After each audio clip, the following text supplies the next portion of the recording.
नमस्कार, मैं हूं मनमोहन भट्ट। पुष्कर सिंह धामी सरकार ने त्रिवेंद्र राज के एक और विवादास्पद फैसले को पलट दिया। देवस्थानम बोर्ड का फैसला उत्तराखंड सरकार ने वापस ले लिया है, लेकिन अब सबसे बड़ा सवाल यह है कि क्या भारतीय जनता पार्टी को आने वाले विधानसभा चुनाव में इसका कोई फायदा मिल पाएगा?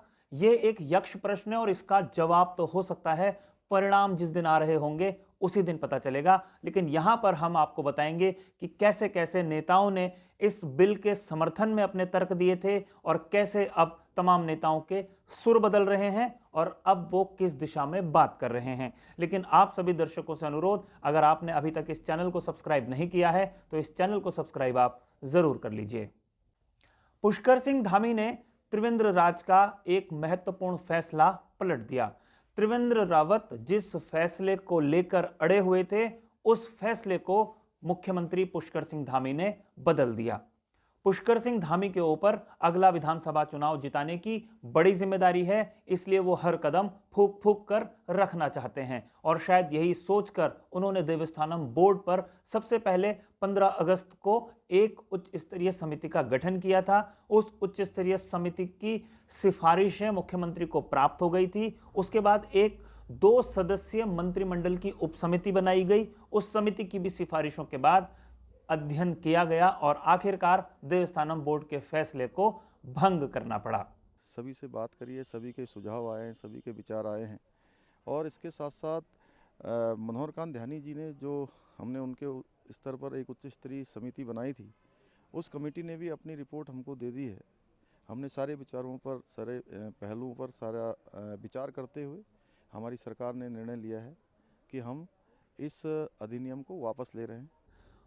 पूर्व मुख्यमंत्री त्रिवेंद्र सिंह रावत ने जब इस देवस्थानम बोर्ड के गठन की बात कही थी तो उनके कुछ अपने तर्क थे। त्रिवेंद्र सिंह रावत लगातार इस बात के पक्ष में थे कि चारों धामों को सरकारी नियंत्रण में आ जाना चाहिए, क्योंकि यहां पर लाखों लोग हर वर्ष यात्रा करने के लिए, भगवान के दर्शनों के लिए आते हैं और उन्हें बेहतर सुविधाएं मिले, ये सरकार का पहला कर्तव्य है। इसलिए इसको सरकारी नियंत्रण में रखना चाहिए और यहां पर सुविधाओं को विकसित किया जाना चाहिए।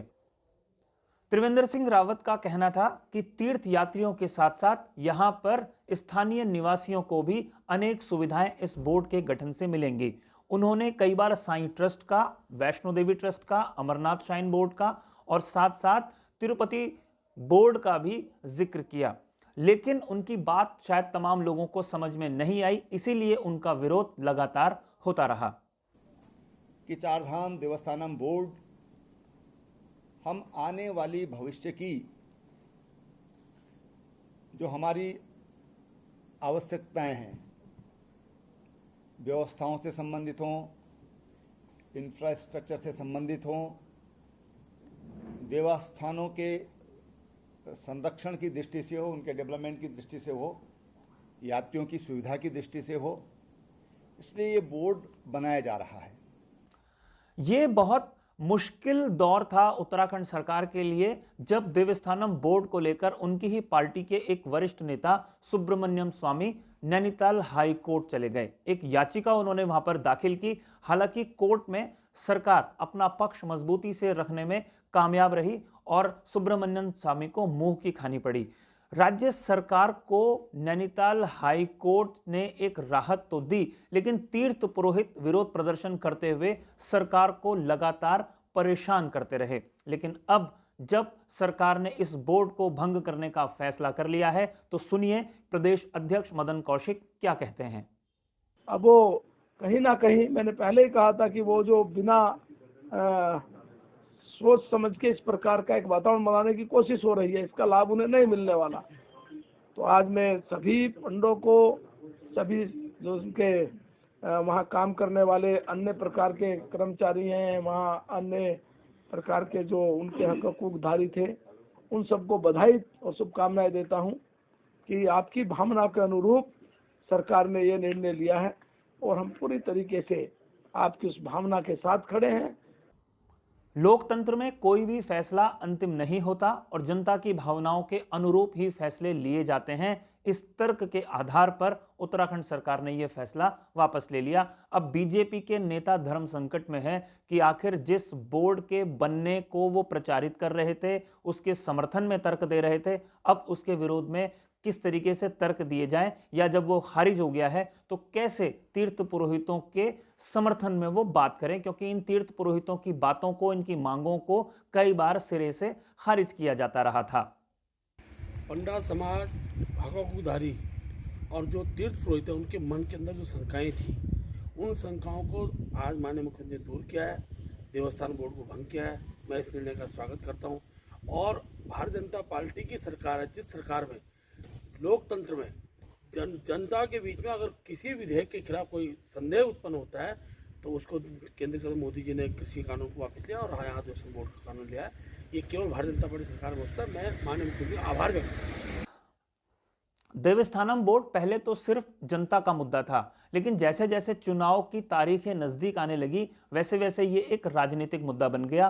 कांग्रेस के साथ साथ आम आदमी पार्टी ने भी इसे चुनावी हथियार बनाया और इस बात का ऐलान किया कि जैसे ही उनकी सरकार बनेगी देवस्थानम बोर्ड को वो भंग कर देंगे।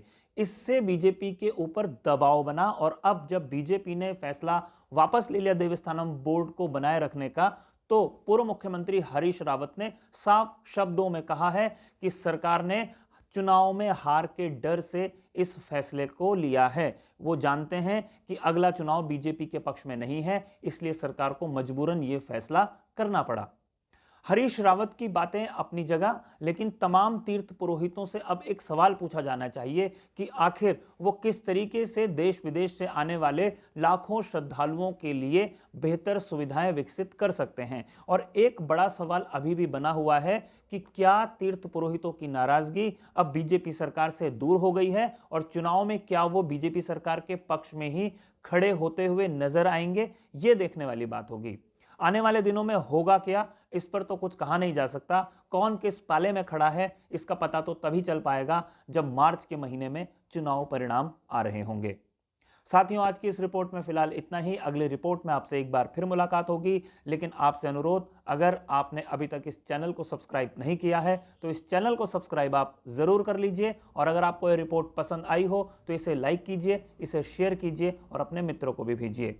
अगली रिपोर्ट में आपसे एक बार फिर मुलाकात होगी। तब तक के लिए नमस्कार।